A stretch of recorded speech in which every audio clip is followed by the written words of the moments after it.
আমার স্বপ্ন ছিল যে আমি আমার ছেলে টিভির ঘরেতে দেখব। স্মৃতির বুকে অশ্রু ঝরে। আমি রাস্তায় বাইরে বের হয়ে চলাফেরা করি, দেখি অনেক মানুষ আমাকে দেখে বলে যে ওই যে ম্যাজিক বাউলিয়ানার মধু যাচ্ছে।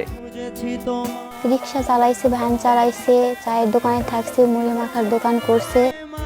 এনামুল হক মধুর এক অপরাজিত জীবন।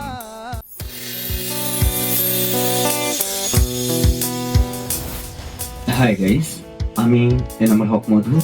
লাল শাড়ি গানটি আমাদের বাংলাদেশের প্রখ্যাত গায়ক সোহাগ ভাইয়ের এই গানটি আমরা একটু শিকড় রেকর্ডিং স্টুডিও থেকে আমরা একটু কভার করার চেষ্টা করলাম, আর গানটি আপনাদের জন্য আবারও গাইলাম। আশা করি সবার ভালো লাগবে, আর অবশ্যই লাইক, কমেন্ট, শেয়ার করে আমাদের পাশে থাকার জন্য বিশেষভাবে অনুরোধ রইল। ধন্যবাদ সবাইকে, আমাদের জন্য সবার জন্য দোয়া করবেন।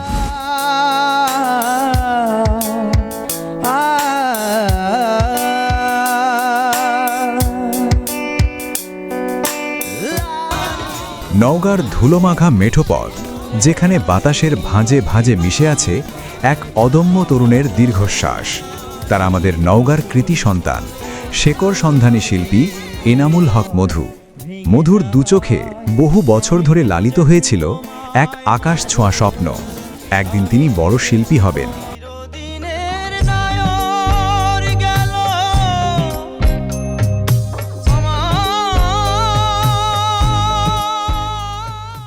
এই স্বপ্নের পথে হাঁটতে গিয়ে বারবার তাকে বঞ্চনার শিকার হতে হয়েছে।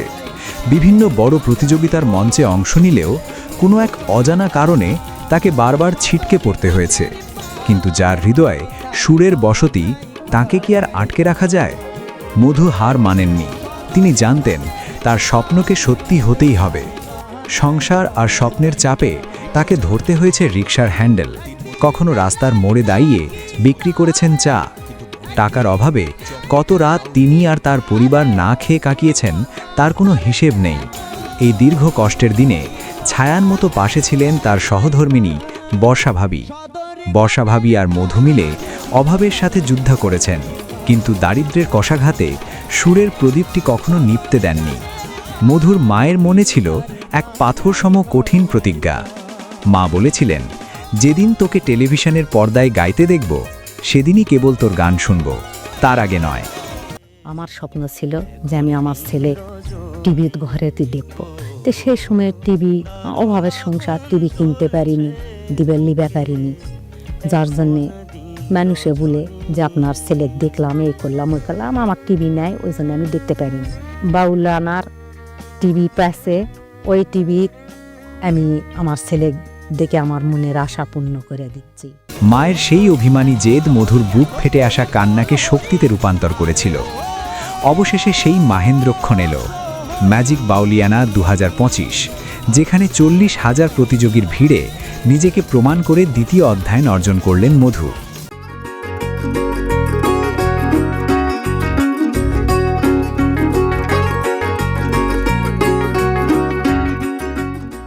কিন্তু কি অদ্ভুত নির্মমতা!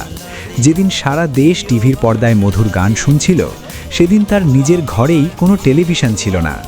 পাড়া প্রতিবেশীর দাঁড়ে দাঁড়িয়ে মা দেখলেন তার নারী ছেঁড়া ধনের সেই বহু প্রতীক্ষিত গান। মায়ের চোখ সেদিন জলে ভিজেছিল। সেই জল ছিল সার্থকতা আর পরম গর্বের।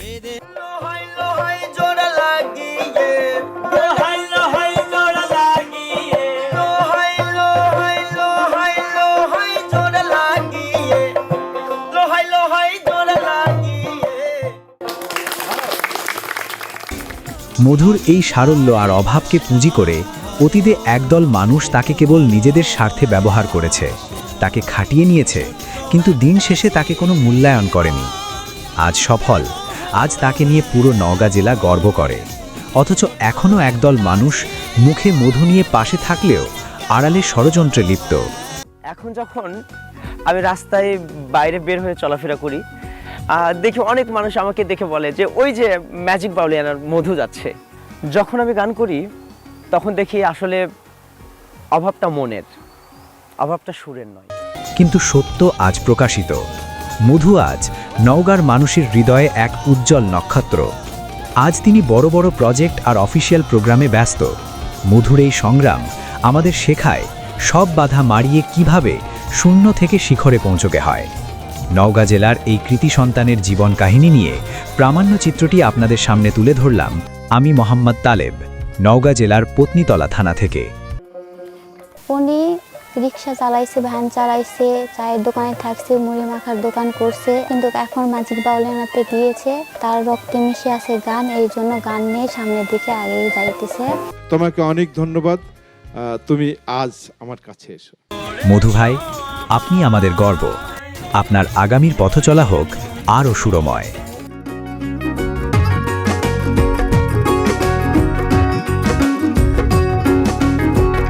আমি এনামুল হক মধু, আপনাদের রঙিন ভালোবাসা পেয়ে আমি আমার সেরাটা দিতে প্রস্তুত।